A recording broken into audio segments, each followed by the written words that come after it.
Female fruit bats give birth to one young per year, starting to do so at 2 years. They mate more than once per day in the period of several days during their mating season. They carry their young in their bodies for a period of about 6 months, during which sexes segregate and pregnant females form a colony, grooming and caring for one another.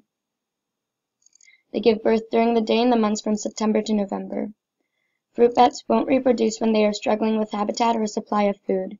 People believe that this is an adaptation to ensure that they don't overpopulate in an area where they live. This leads us to evolution and description of structure and function. Seeing as the majority of bat species consume insects, people believe that the fruit bat turned to the diet of fruit consumption as compensation for not having enough insects around. In terms of structure and function, the batwing evolved from the forelimbs of terrestrial ancestors. They have the ability to rotate their arm-like wings around their shoulder joint due to the muscle which loosely holds their shoulder bone and upper forelimb bone together.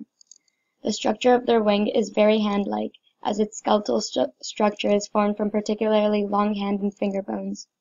These bones act as segmented skeletal frame and provide support and control of the flight membrane. Over time, these bats have developed a locking mechanism in their hind paws, which allows them to hold onto rough edges on walls or cave ceilings without having to incorporate any muscular activity. This gives them the opportunity to occupy areas which birds can't. For energy sources and energy production, when fruit bats consume the nectar and juices of fruits, they sometimes damage fruit crops and garden flowers in Old World tropics. However, a lot of plant species depend on them for their pollination and seed dispersal.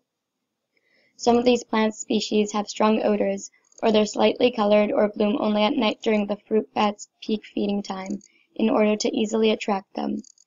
They drink by skimming the surface of water as they fly.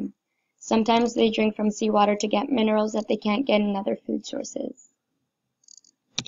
Finally, some fun, interesting facts about the fruit bat is that they have particularly long tongues, which they wrap internally around their rib cage rather than in their mouth, which unrolls when they're feeding. Their conservation status is not so good.